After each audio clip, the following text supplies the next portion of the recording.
Tonight on YPN News, parasites in the brain. Doctors are saying it's a very common occurrence. Could your dating profile on your smartphone be bringing unwanted problems? Killing for money? What police say drove one man to murder his own parents. And Donald Trump continues to make waves in the political world as the U.S. sets records on legalized marijuana.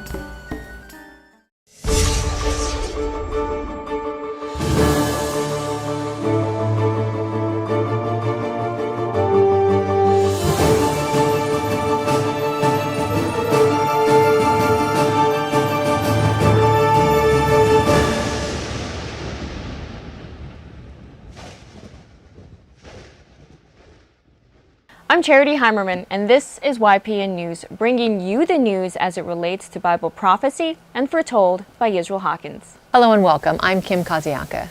We start tonight's broadcast with a story that might shock you. A man in California had a live parasite removed from his brain. 26-year-old Luis Ortiz is recovering after surgeons removed the parasite during an emergency operation. CBS San Francisco reported that Ortiz was experiencing the worst headache of his life prior to being rushed to a medical center. A scan revealed he had a tapeworm in his brain, requiring immediate surgery. Surgeons discovered the larvae of a parasitic tapeworm that had formed in a cyst, blocking off circulation inside Luis's brain. According to reports, Ortiz's neurosurgeon, Dr. Singel, said such parasitic worms in a body aren't too uncommon. The problem occasionally occurs if people eat pork infected with worms, he said. The tapeworm eggs likely made it into Ortiz's intestines from something he ate, and eventually the single larva made it into his brain. According to the Centers for Disease Control and Prevention, there are about 1,000 hospitalizations in the U.S. each year for brain infections caused by the pork tapeworm, but say infection from pork tapeworm is a problem worldwide. Tapeworm larvae can cause cysts in the body and are common enough that the World Health Organization calls the problem the most frequent preventable cause of epilepsy worldwide. In a recent newsletter, Israel Hawkins writes, "Today, science proves the inspired scriptures written by Yahweh's holy prophets thousands of years ago to be 100% correct. It makes no difference where pigs or people are raised. The fact is, swine are carriers of parasites that are harmful to the body and brains of man. According to modern science, these parasites cause sicknesses and diseases that are passed to offspring and others around you." That's right, Kim. And speaking of spreading diseases, popular dating apps are causing quite a stir, with sexually transmitted infections rising with a potentially catastrophic consequence, a leading doctor has warned. Dr. Peter Greenhouse of the British Association for Sexual Health and HIV says that dating apps could trigger disastrous results, including an explosion of HIV, because people can change partners quickly.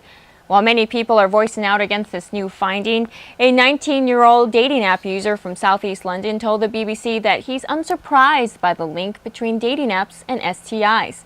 He's quoted as saying that it's quick and easy, and obviously everything that is quick and easy is not actually safe. Public Health England shows that syphilis increased by 33%, while gonorrhea rose by 19% in 2014. The news follows a similar warning released in the United States, where experts warned of the same effects. In May of this year, the Rhode Island Department of Health revealed from 2013 to 2014, cases of syphilis rose by 79%, gonorrhea by 30%, and HIV by almost 33%. A startling rise that mirrors a national trend.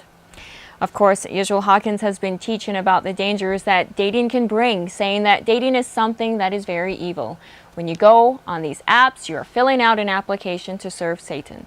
Swiping actually means to steal, which is what the Pope teaches on the 7 hills of Rome. We should be teaching our children not to do the things that spread deadly diseases.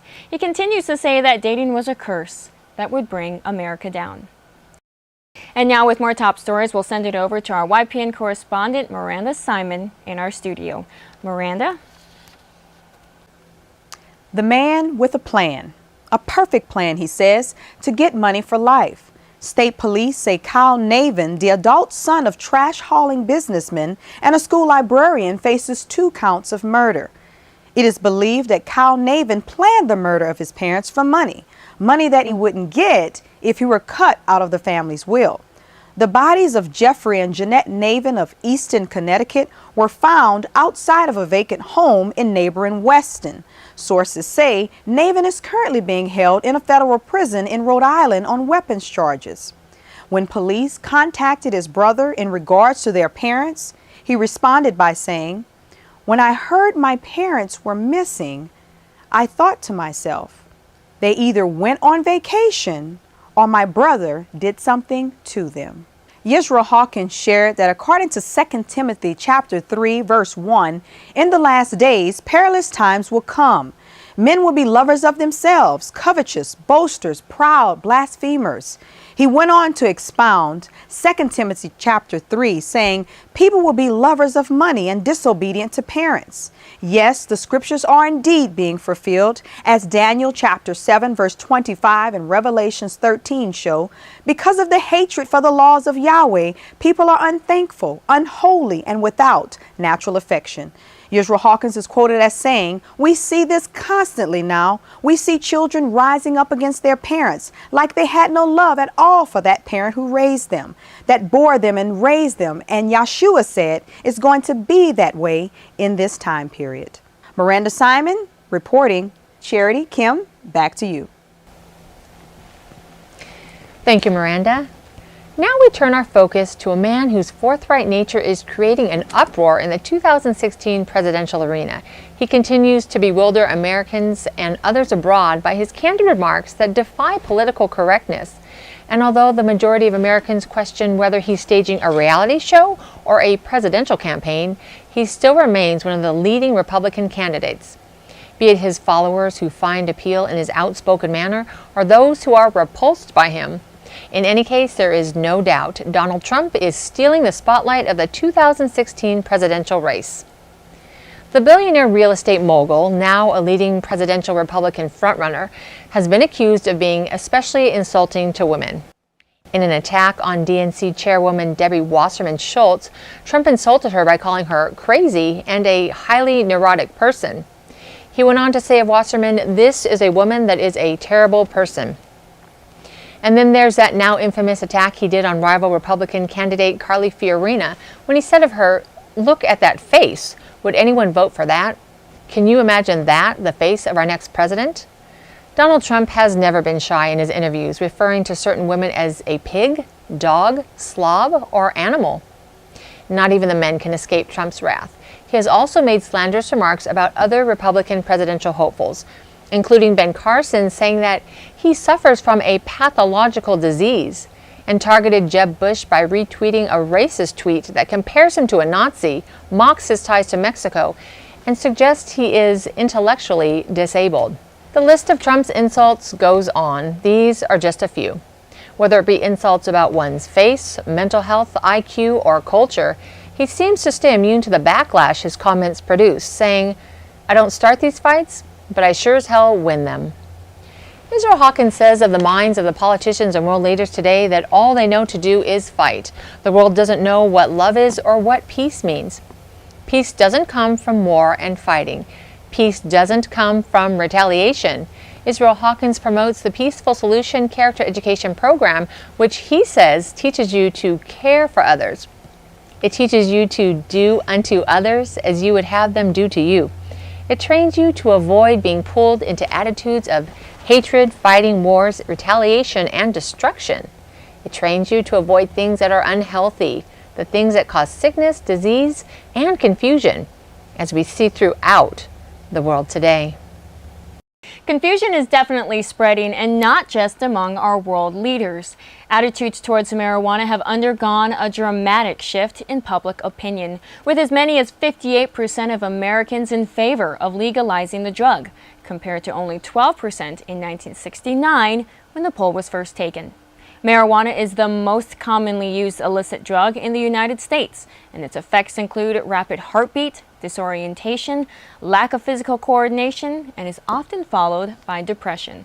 Some users suffer panic attacks or anxiety, and the long-term effects can be mental illnesses such as paranoia, schizophrenia, infertility in men, and higher risk of birth defects for pregnant women.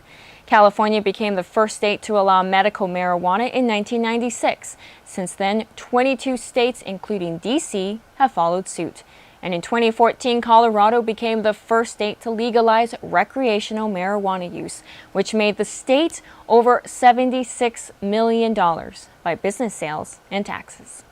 Marijuana, if you don't know it, is one of the deadliest things there is to the brain. It keeps your brain from actually using new information, Yisrael Hawkins says. He continues to say they're passing laws to support and let people have marijuana. Why? Big business, big money. Legalize marijuana and it will bring pockets full of money. And if you would like more information, you can contact the House of Yahweh by writing them at P.O. Box 2498, Abilene, Texas 79604, or visit their websites at yahweh.com, YisraelHawkins.com, Yahweh'sBranch.com, or call them toll-free at 1-800-613-9494. That's our report for tonight. I'm Kim Kaziaka. And I'm Charity Heimerman on behalf of all of us here at YPN News. Thanks for watching.